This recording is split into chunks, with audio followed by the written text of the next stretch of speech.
Qué gusto que nos acompañen en una emisión más de Democracia en Pantalla, tu programa favorito producido por la Escuela Judicial Electoral, donde comentamos series de televisión, videojuegos, animes, mangas y todo lo que se nos atraviese que tenga que ver con la democracia. Y hoy nos acompaña una experta en estos temas. Ella es Nancy Nayeli Millán Pérez. Bienvenida, Nancy. Mucho gusto a toda su audiencia. Buenas tardes, profesor. Y pues bueno, Nayeli, Nancy, vamos a estar ahí combinando. Ajá. Pues es egresada de la maestría en Derecho, del posgrado en Derecho de la Facultad de Derecho de la UNAM. Y bueno, pues, pero además es creadora de contenido en medios audiovisuales en la plataforma YouTube. O sea, es cierto, es lo que están pensando ustedes, es una youtuber, ¿no? Pero se dedica, o sea, bueno, ya verán, es muy polifacética, aunque sus intereses son sobre el derecho constitucional, el derecho a la niñez, está haciendo su tesis sobre inteligencia artificial. Bueno, más bien ya la terminó, la va a defender en breve. Y entonces tiene todos estos intereses pues en la cultura popular, en los animes, en los mangas, e incluso yo diría que eres gamer, ¿no? También, Nayeli, ¿no?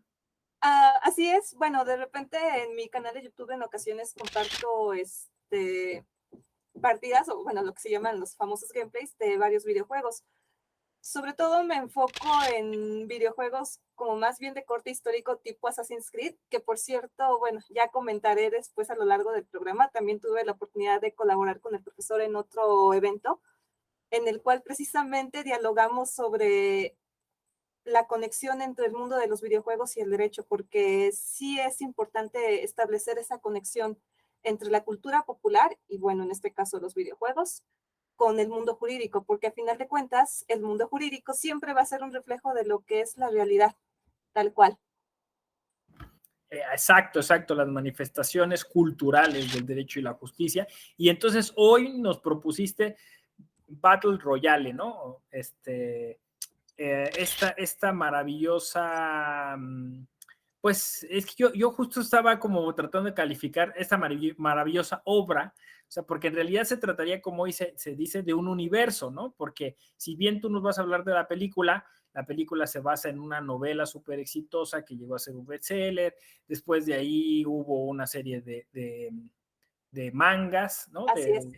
Y luego hasta una obra de teatro, creo, una serie de televisión que nunca vio la luz y dos adaptaciones fílmicas que de una de ellas nos vas a hablar. Adelante, amiga. Claro que sí, y pues bueno, en primer lugar, pues doy las gracias por la oportunidad de presentar esta película. Y bueno, ¿qué podemos decir? Usted lo acaba de comentar, esta película es japonesa, de hecho data del año 2000. Eh, es una película totalmente distópica, pertenece al género de acción, pero tiene, bueno, de acción y de ciencia ficción, claro está, al ser distópica, pero también tiene momentos sumamente dramáticos. Esta película fue dirigida por Kinji Fukasaku, y como usted lo acaba de mencionar, fue basada en su libro homónimo del autor Koshun Takami. En este libro, bueno, el simple título como tal ya da una gran, enorme referencia respecto del contenido tanto de la novela como de la película y demás adaptaciones, en los cuales se hace referencia a los famosos combates que de hecho se denominan en la lucha libre Battle Royale.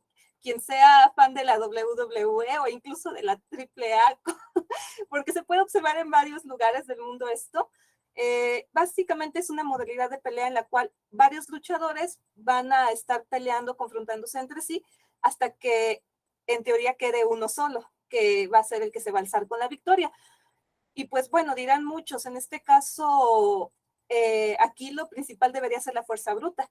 Pues no, como bien se puede ver en el arte de la guerra, también cuenta demasiado la estrategia. Sí. Entonces, De hecho, dicen que es una obra psicológica, ¿no? O sea, es una obra cargada de mucho simbolismo psicológico. así es. Y de hecho, eso es lo que me gustaría conversar tanto con usted como con la audiencia, que por cierto invito a que comenten este video y que también dejen sus opiniones. Eh, pero sí, tiene una fuerte carga psicológica y por ende filosófica también. De hecho, claro, se puede observar desde varias aristas, pero a mí me gustaría resaltar una que se puede ver a lo largo de toda la película y que de hecho, no, bueno, espero no hacer muchos spoilers, voy a tratar de no hacerlos tantos porque de verdad esta película ha hecho mucha escuelita y ya lo irán viendo ustedes. De hecho, esta película comienza con un factor clave que es el miedo. Yo creo que si tuviera que rescatar un elemento clave o una sola palabra con la cual pudiera yo definir en qué consiste la película, es tal cual el miedo. El miedo que se ve en la primera escena, que, bueno, aquí sí voy a hacer spoiler. Sí, no pasa nada, adelante, porque, bueno, No, además es una invitación a que la vean y la profundicen. así es. El protagonista de la película va entrando a su casa y lo primero que ve es a su padre que, por cierto, voy a hacer un poco de limpieza en el lenguaje para que YouTube no penalice el video. Sí, ahora sí que experiencia que uno va adquiriendo. Encuentra a su padre que pues se acaba de cancelar de este plano, por no decir el término que ustedes entienden. Sí. Se acaba de autocancelar. Entonces, para el protagonista, pues es confrontarse ante una nueva realidad, lo cual lo va a conducir al miedo. A partir de allí, se nos muestra momentos más tarde cómo él forma parte de una clase que de una clase de alumnos, en este caso de una escuela secundaria. Convengamos que ya en Japón le dicen secundarias a lo que nosotros conoceríamos más bien como preparatorias. Hay que hacer como que esas equivalencias para que no se confunda el público. Pero básicamente se trata de un grupo que ha sido seleccionado. Porque para eso tengo que dar el contexto de la película, ¿no? Es importante. Bueno, de la película y en parte también cambia un poquito con la novela, pero básicamente la idea es la misma, de que se habla de un Japón distópico, como si fuera de una línea alterna del tiempo, en la cual el caos prepondera, en la cual nadie hace caso a las autoridades en general, es como que un mundo gobernado por el caos, y tanto es así que esto se refleja en la falta de respeto que se tiene a la autoridad de los adultos. Y esto es sumamente simbólico, como usted lo acaba de decir, porque sí, usted lo mencionó, que esta película está cargada de simbolismo, pero demasiado. O sea, empezando por la muerte del padre, ¿no? Que Así es. determina al personaje principal, ¿no? Así es. Es que es muy curioso esto, porque el propio padre, el propio adulto no tiene ese respeto hacia su propia vida, más allá de las circunstancias que lo pudieron haber orillado a privarse de esta existencia.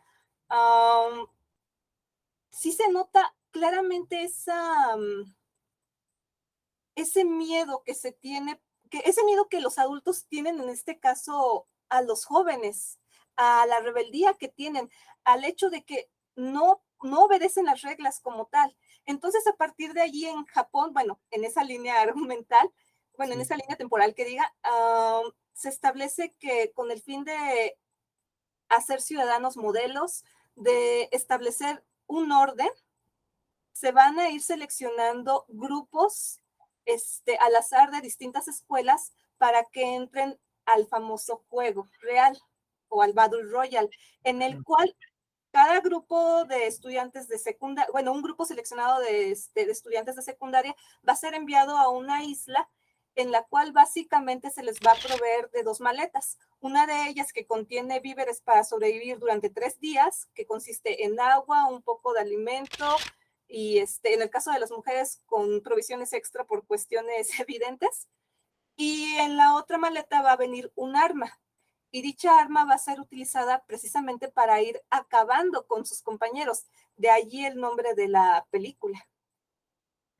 En, Sí. ajá, entonces, bueno, disculpe. Entonces es muy interesante porque ustedes dirán, bueno, pero es que es un grupo mixto, va a haber muchas ventajas y desventajas. En el mismo juego se establece que, por ejemplo, para eliminar la ventaja biológica bueno, que en este caso puede generar el sexo del estudiante y el género también, vamos a observar que a algunas personas se les van a dar armas de fuego y a otras tantas se les va a dar cualquier cosa, como lo fue en el caso del protagonista, que se le da un arma que no voy a decir cuál es, pero pues a comparación de otras personas pudiera parecer en principio una desventaja. Entonces, bueno, en este caso el grupo que se seleccionó fue el de una escuela que, como les digo, era problemática y en la cual de forma simbólica se muestra, de hecho, en las primeras escenas, cómo es que humillan al profesor. Tanto es así que los alumnos decidieron irse de pinta, dejaron al profesor solo, y precisamente la protagonista, porque estamos hablando de aquí de dos protagonistas, un chico y una chica, la protagonista, por llegar exactamente tarde a la clase, pues se perdió de la ida, bueno, de la fuga de los demás compañeros, pero ella sí se había presentado. De allí que mostró, aunque llegó un poco impuntual, pero mostró un poco de respeto hacia esa autoridad. Y tanto es así que ese respeto que mostró a ese profesor se va a manifestar posteriormente a lo largo de la película, sin hacer más spoiler. Y es, Sí, sí lo escucho, no, pero por no, no, favor. es que justo este personaje de Noriko, ¿no? Así es, la Dices tú, protagonista. que termina siendo determinante y que es curioso porque al principio tú la das casi por muerta, porque antes que empiece la batalla ya está herida, y eso es lo que detona un poco la trama de, digamos, de la pareja principal que va a llevar toda la historia. Pero lo que yo quería nada más, porque salió a colación esto de las batallas entre personajes que tiene mucho la cultura oriental, que lo Ajá. vemos en Dragon Ball, lo vemos en Caballeros del Zodiaco, ¿no? O sea, Smash batallas uno a Bros. uno hasta que van ganando y hasta que queda uno solo, ¿no?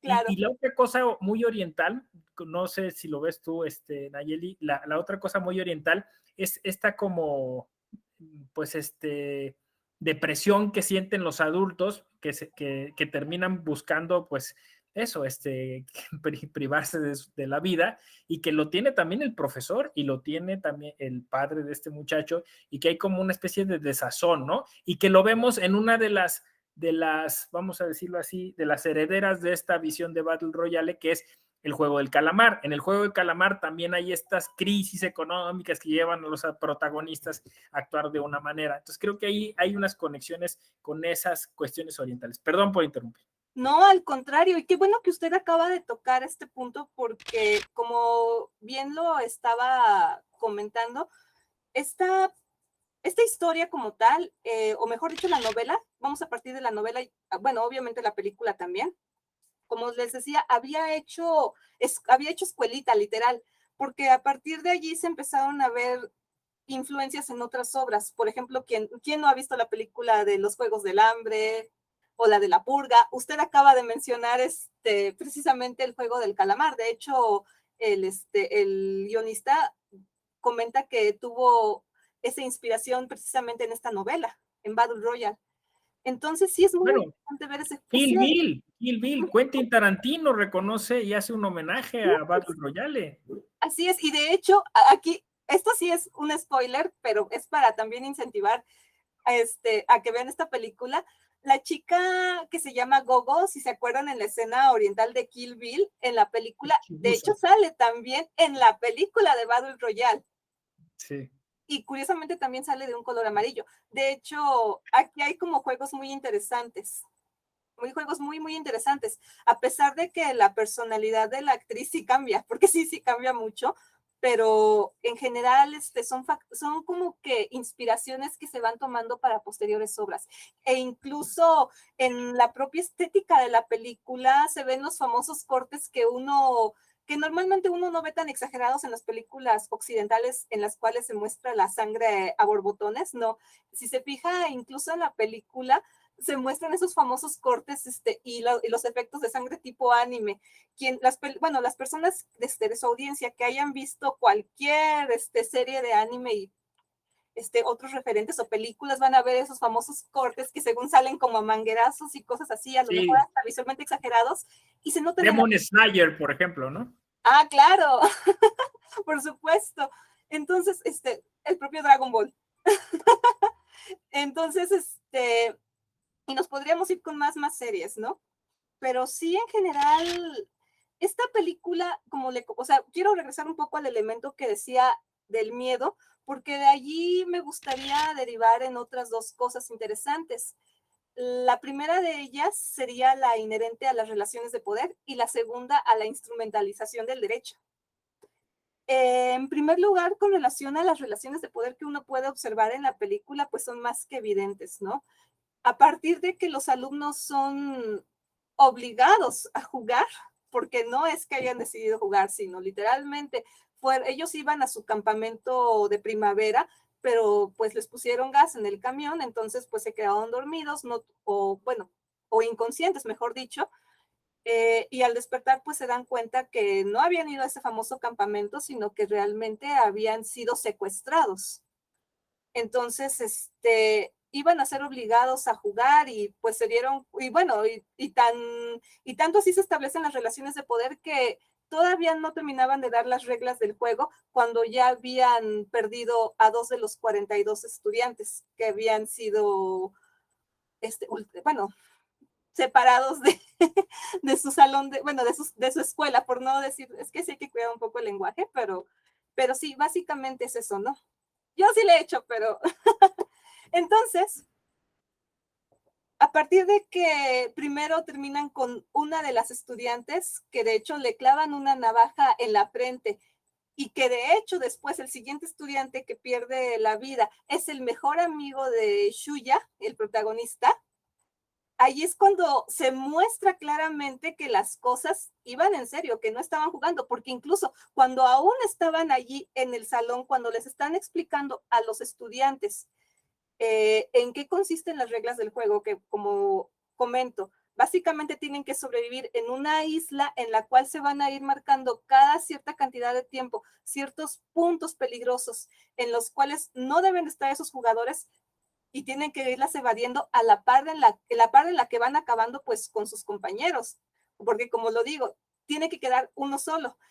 Y van a decir ustedes, bueno, ¿cuál es el premio, no? El premio pues es salir con vida de esa isla, tal cual.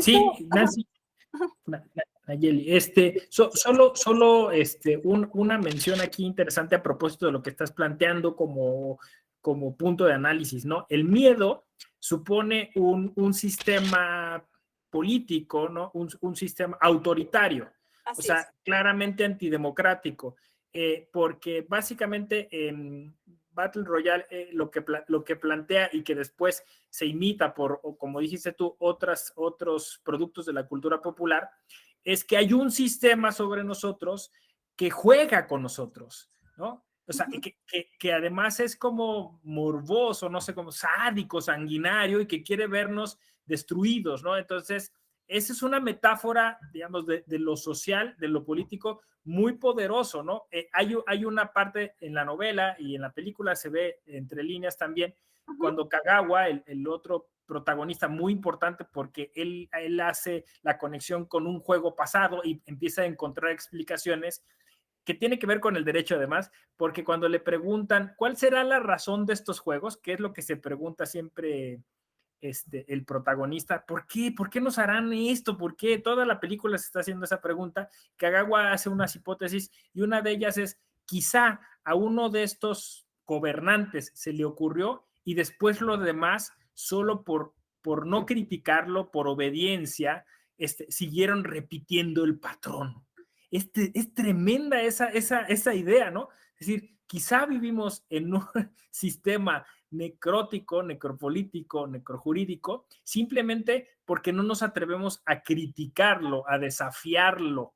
De hecho, en la película no terminan, hay un grupo ahí de resistencia revolucionario que no logra cuajar el proyecto por falta o las chicas, ¿no? También, que no terminan de cuajarlo Los por, grupos. por envidias, por suspicacias, ¿no? Por egoísmos.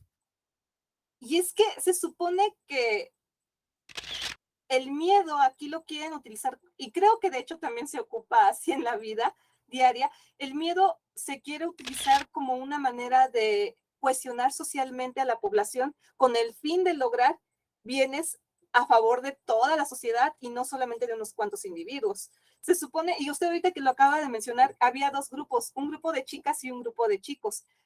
Cada uno tenía su propia bandita, precisamente porque el miedo los estaba invadiendo, pero a su vez estaba tratando de sacar ese mismo miedo de cada persona, pues lo mejor de sí, las mejores cualidades que tenían, cada uno desde sus distintas trincheras con el fin de sobrevivir.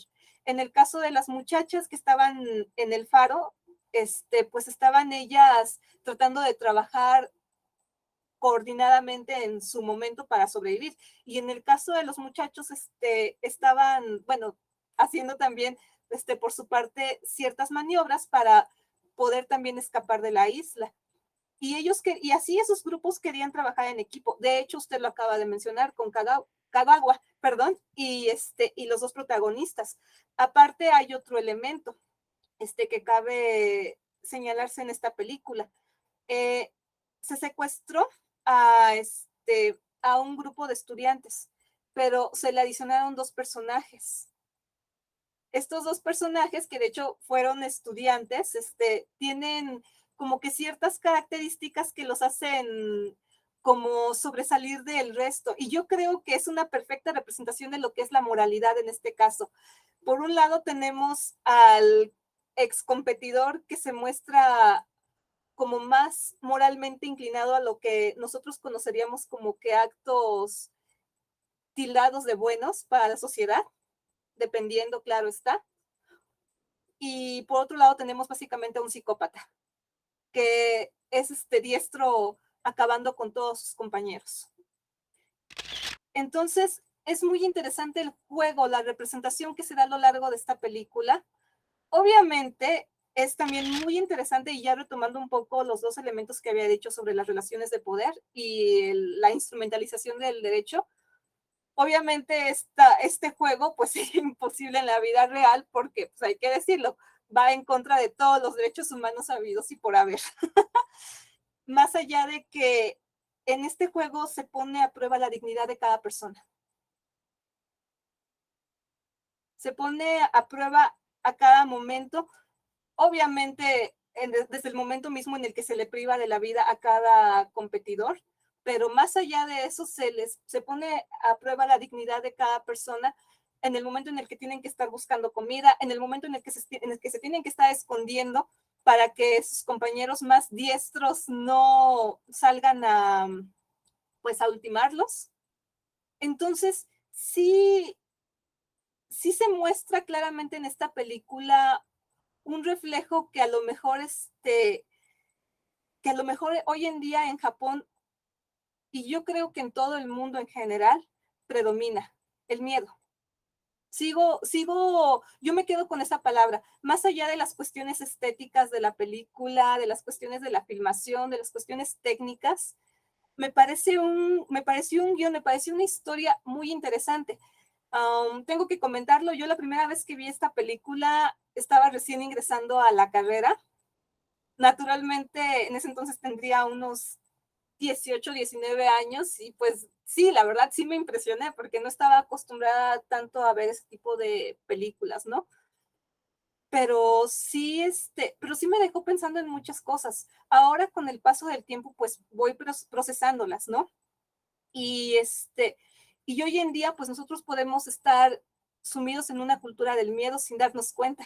Más allá de la cuestión que uno tenga que respetar determinadas normas, de que uno tenga que, bueno, me refiero a normas jurídicas y otros tipos de normas que hay, ¿no? Más allá de todo eso, estamos sumidos hoy en día en una cultura del miedo. Basta ver lo que pasa en Estados Unidos con los tiroteos. Basta ver lo que pasó precisamente en Japón hace unos días con el presidente.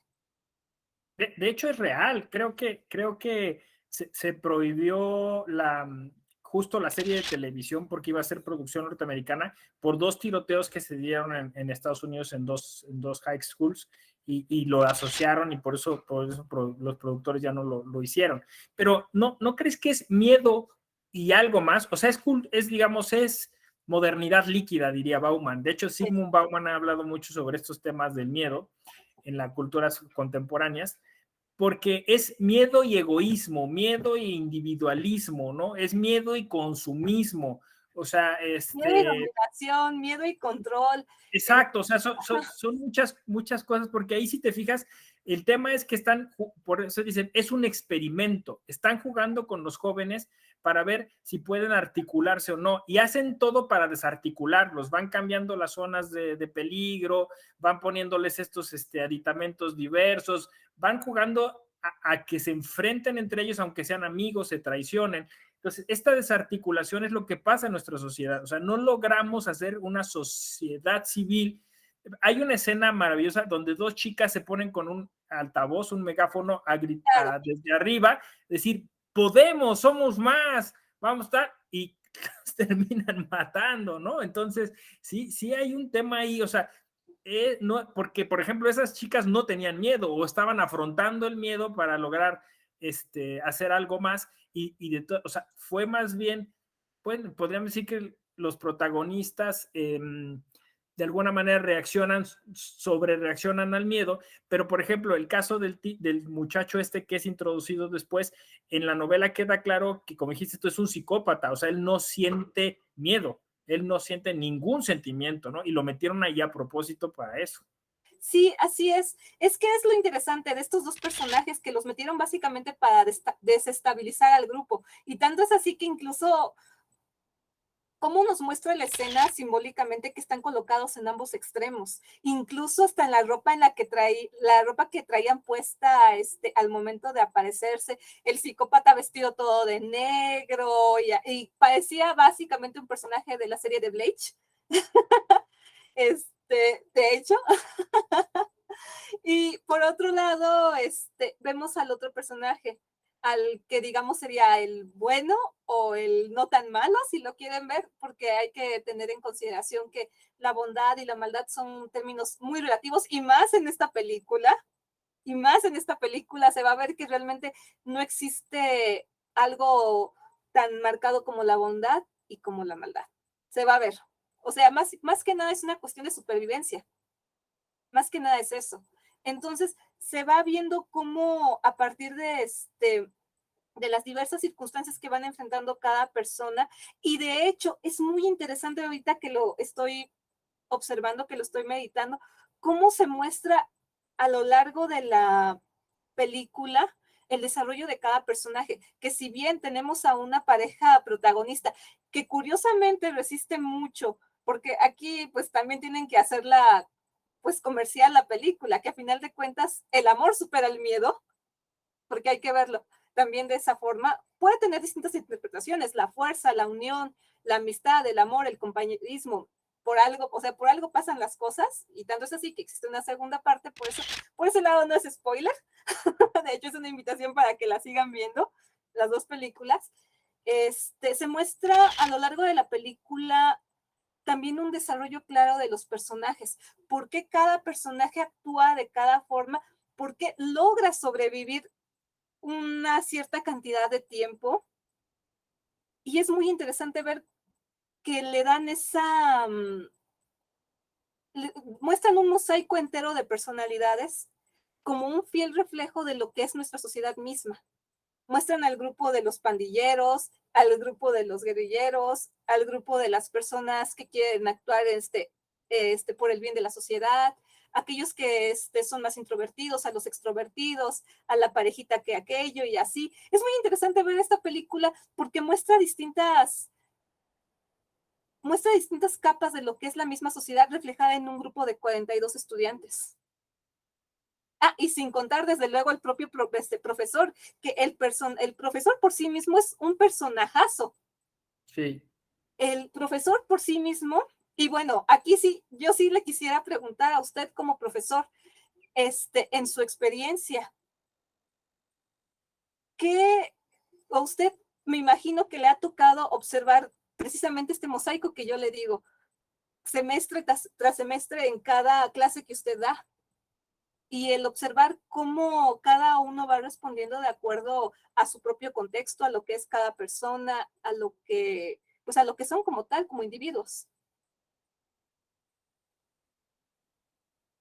Eso es lo que sí me gustaría saber desde su Sí, no, perspectiva. bien, es que justo me dejaste pensando, pero Takami, yo disfruté mucho la novela. Yo justo a raíz del juego del calamar conseguí la novela y la empecé a leer, y ahora que me propusiste la película, pues pude ver la película, y yo sabía que el autor de la novela, Takami, había dicho que él se había inspirado en un programa de televisión que había visto así por acaso, donde un profesor en broma decía a sus estudiantes: voy a hacer que se maten entre ustedes, ¿no? Y dijo: aquí tengo una idea a desarrollar. Entonces él empezó a desarrollar la idea, y fue tan polémica su obra que se volvió un bestseller.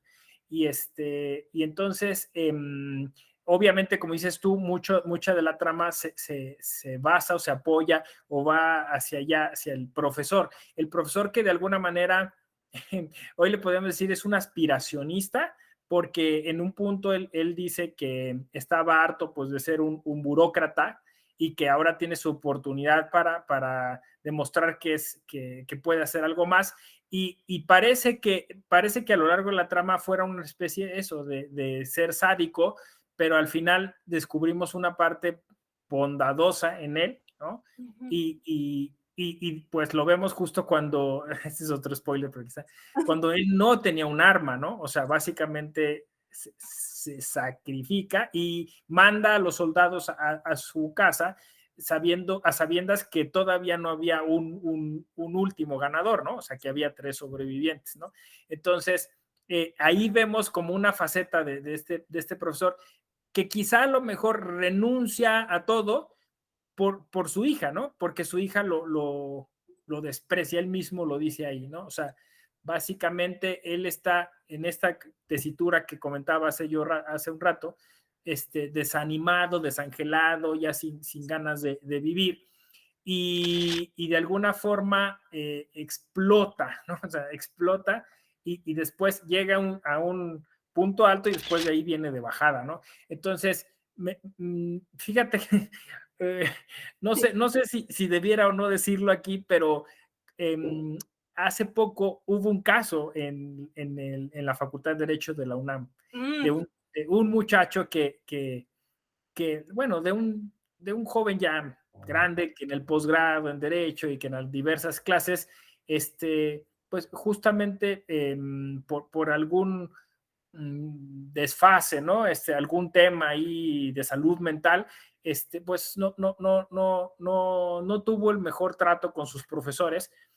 La verdad, yo en mi caso, yo lo conozco, y estuvo en mi clase, y traté pues, de que lo apoyáramos entre todos, y se hizo un trabajo colectivo muy interesante de apoyo, pero pues hubo otros profesores que no lo vieron así, y se generó un problema, ¿no? Un tema, porque pues obviamente le empezaron a sacar cosas, y ya lo estaban ligando hasta asuntos de una posible atentado terrorista contra la universidad, que yo sigo creyendo que fue pues eso, una mala administración del conflicto, por llamarlo de una forma. ujú. Pero justo es eso, ¿no? O sea, este profesor en la primera escena se desquita, ¿no? Con sus estudiantes, que creo que es lo que un profesor no debe hacer, ¿no? O sea, pierde la vocación, pierde el rumbo, ¿no? Y es que, bueno, si me permite un momento, Sí, perdón. no, no, no, al contrario, pues yo quería escucharle. Yaba Yushulhan nos hablaba de la sociedad del rendimiento y de la sociedad del cansancio. En esta película se refleja claramente esta cuestión.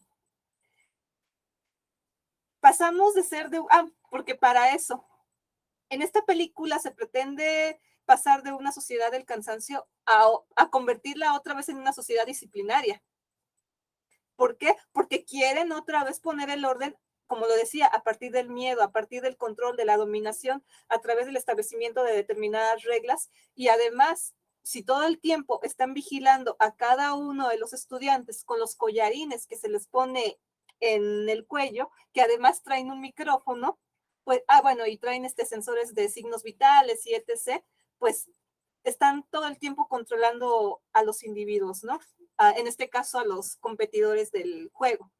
Entonces, creo que el personaje del profesor como tal sí es claramente un reflejo de lo que ha causado la sociedad del rendimiento, que se les exige a las personas a dar más y más y hacer más y más y más y producir más, todo como resultado de la posmodernidad en la que nos encontramos hoy en día, en la cual uno no es nada, no es nadie si no produce más, si no genera más, si no tienes tantas cosas, si tú ya llegaste a los 25 años y no has ido a tantos lados o no has viajado a tantos lados, si a los 30 ya no has formado una familia, si a los 35 no tienes una casa propia, los clásicos estereotipos que se van dando, ¿no? Y cómo estos van forzando a las personas y las van sumiendo en este caso a estados de depresión y de otras cuestiones mentales que van originándose en otras cuestiones a su vez más problemáticas. Es interesante ver todo eso, por eso lo decía, esta película, wow, refleja en tan solo, bueno, se supone que todo Hora transcurre y en media, ¿no? bueno, Sí. en hora y media. 3 días, 3 días, ¿no? Bueno, hora y media, pero se supone que es un juego que dilata 3 días. Muestra en 3 días lo que ha estado pasando, yo creo que en los últimos 20 50, años, 60 ¿no? años. No, yo creo que unos 50, 60 años, o quizás un poco después de la Segunda Guerra Mundial, me atrevería a decir. Sí, exacto, exacto. Esta ilusión de libertad, esta ilusión de autodeterminación, ¿no? Que está mucho en un discurso muy vacío, ¿no? De los derechos humanos, como decías tú, de la dignidad humana, que no logra trascender a una realidad y que con cualquier motivo se desmorona, ¿no? Como en este caso, ¿no? Cuando se les enfrenta a estos muchachos a estos dilemas morales, como lo comentaste, pues rápidamente cae por tierra todas esas bellas ideas, ¿no? Porque justo ahí donde se requiere la solidaridad, entonces sale esta parte más terrible del ser humano, de buscar su propia supervivencia, y me parece que esa es la moraleja de la historia, ¿no? O sea, al final, si tú buscas solo tu propia supervivencia, no vas a tener nada, ¿no? Porque al final, lo que vemos de este personaje principal, Nanahara, ¿no? Uh-huh. Que dice, ahí se da cuenta, él tiene una epifanía y dice, yo sobreviví justo porque mi objetivo fue proteger a Noriko. Así es. Y entonces se voltea este otro, Kagasawa, y le dice, Ajá. claro, ¿no? O sea, yo no te lo pude decir desde el principio, que esa era la historia que él tenía esa fue la forma de vengar a sus Ajá. parejas, ¿no? O sea, Sí, haciéndole ver al sistema que se había equivocado, porque había triunfado una persona que sí era capaz de entregarse a los demás. y es que eso es algo, lo que usted acaba de decir es algo que yo creo que a día de hoy es uno de los males que nos dejó la pandemia, la soledad como tal.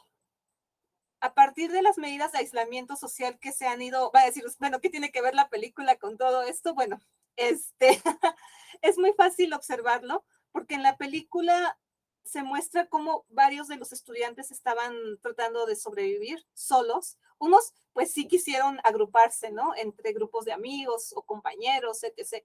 Pero hubo otros tantos que buscaban, mediante la estrategia, fortalecerse, pero desde su individualidad. Tristemente con ellos nada más se pudo mostrar su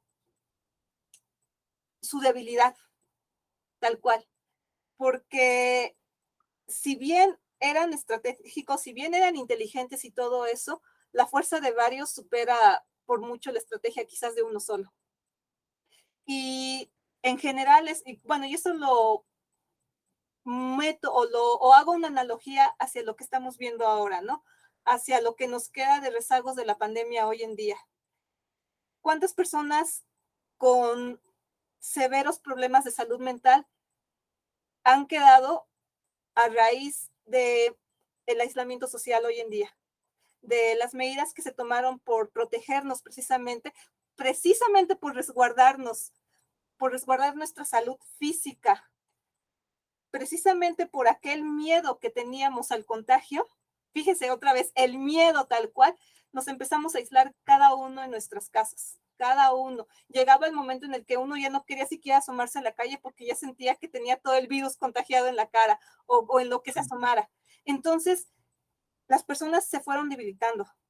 Yo creo que sería muy interesante, o yo creo que ya se han hecho estudios, a lo mejor, no sé, me gustaría saber si ya se han hecho estudios a escala masiva o si se van a hacer a escala masiva sobre qué rezagos han quedado sobre la salud mental de las personas tras esta pandemia. Me gustaría Sí, saber qué cuadros de depresión, ansiedad y demás cosas han quedado. Sería muy interesante saber eso, porque yo sí, creo que es un problema que no se ha tomado, o a lo mejor sí se está tomando en consideración, pero no con la importancia que se debiera de dar, incluso hasta por una cuestión de prevención social del delito. sí. La Organización Mundial de la Salud sí lo ha apuntado, pero los estados están más preocupados por otros temas. Y yo me quedo con esa reflexión. En un congreso en Brasil, Uh -huh. este tema se propuso bajo el título Inmunización y Democracias, ¿no? O sea, lo que está pasando en las democracias contemporáneas es eso que tú dices, el miedo genera inmunización. Voy a decirlo así, la etapa contemporánea somos nosotros en una isla tratando de sobrevivir. Entonces, el reto es cómo nos asociamos, cómo participamos políticamente, porque lo que han hecho es desarticularnos, han hecho que sintamos miedo y han hecho que reaccionemos contra nuestros propios contemporáneos, coetáneos, ¿no? Ese creo que es el problema. Sí, yo creo que sí, o sea, sí es muy interesante ver porque eso que usted acaba de comentar, ya que incluso nosotros mismos durante la época del aislamiento y del distanciamiento social, incluso de forma inconsciente nos hacíamos enemigos, ya no de las personas bueno, de personas que vivieran en China o así, sino incluso de nuestro propio vecino. Ya teníamos miedo, bueno, vamos, no podíamos a veces ni siquiera saludar. ¿Por qué? Porque teníamos que guardar la distancia de 1.5 metros, ¿no? Y toda aquella pérdida que hubo del contacto humano, que es tan importante para sobrevivir hoy en día, y que tanto fue así que de hecho en eso radicó la fortaleza principal de los protagonistas, de los tres supervivientes del juego, en aquel contacto que tuvieron tanto Noriko como Kawasawa y Nanahara, en que ellos nunca perdieron de vista ese contacto humano, aquella cercanía que los hacía más fuertes. Si bien uno tenía su cierto recelo derivado de las secuelas que le originó ese estrés postraumático derivado de su participación en un anterior juego, y de querer encontrar respuestas y una venganza, ¿no? Tras la pérdida del amor que tenía él anteriormente.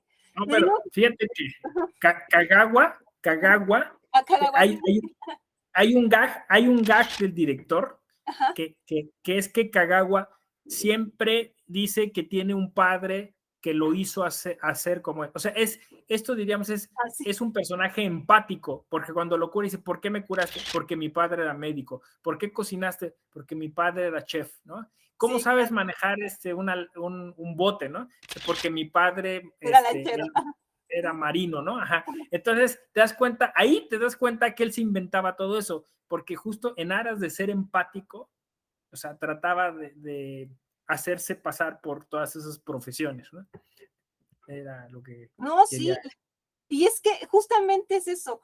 A día de hoy, mientras uno más empático, es que es eso. Yo creo que la empatía como parte de la naturaleza humana, porque aquí ya estaríamos hablando de otro tema muy interesante como lo es la propia naturaleza humana y los propios sentimientos, más bien la propia teoría de los sentimientos, que ya estaba incluso manejando Adam Smith. Es muy importante ver cómo el ser humano tiene una naturaleza llena de emociones, de pasiones, pero esta va a ir sacando distintos aspectos, distintas caras de lo que es una misma persona, mostrando una relatividad en sus acciones, lo que a lo mejor, y aquí sí voy a hacer otro spoiler, en algún momento hubo un accidente entre un compañero y Nanahara, derivado de lo cual, tras esa confrontación, ese compañero pierde la vida. El propio Nanahara, normalmente en una circunstancia común y corriente, no habría sido capaz de privar de la vida a otro compañero, a su prójimo, pero en este caso él estaba tratando de sobrevivir y era su vida o la de él. Entonces es aquí cuando observamos la relatividad de la bondad y de la maldad de la que hablábamos hace rato, pero pues el miedo podía más. El miedo seguía pudiendo más. Entonces, si uno quiere sobrevivir, a veces uno pues hace cosas que normalmente en otras circunstancias no haría. Entonces, es ahí cuando la naturaleza humana hace acto de presencia y muestra la verdadera cara de las personas. Nancy, Nancy Nayeli, se nos acabó el tiempo, pero podríamos estar aquí una hora más. Yo te propongo que hagamos o sea, otro programa con Sí. alguna de estas mismas temáticas que, como vimos, ya hay mucha relación con muchos otros programas y temas que se relacionan. Y bueno, pues agradecerte tu tiempo y tus ideas para Democracia en Pantalla. Muchas gracias. ¿Algo que nos quieras compartir finalmente? Bueno, pues en primer lugar le agradezco nuevamente la invitación al programa, tanto a usted como a todo el equipo de producción del mismo. Pues también voy a hacer aquí un pequeño corte. Los invito pues a que me sigan en mi canal de YouTube. Me encuentran como Nayemil, Nayemil. Entonces, pues ahí van a poder observar van a ver una variedad de contenidos. Hago desde los propios gameplays que ya había comentado en un principio, hasta reseñas sobre cultura pop. Incluso ya hablé sobre Kill Bill y lo observé desde el papel que tenía en este caso Beatrix Kido como madre de familia. Pero bueno, los invito a que vean el contenido que hago. Incluso también hago críticas jurídicas y de repente subo alguno que otro comentario y crítica al respecto. Y pues por mi parte sería todo. Oh, pues encantados de tenerte, Nancy Nayeli, y da por hecho que te vamos a invitar en breve. Pues muchas gracias a ti y a nuestro auditorio por tener siempre la generosidad de mirarnos, de escucharnos, y acuérdate, democratiza lo que miras, dale inclusión a tu emoción. A la próxima. Gracias.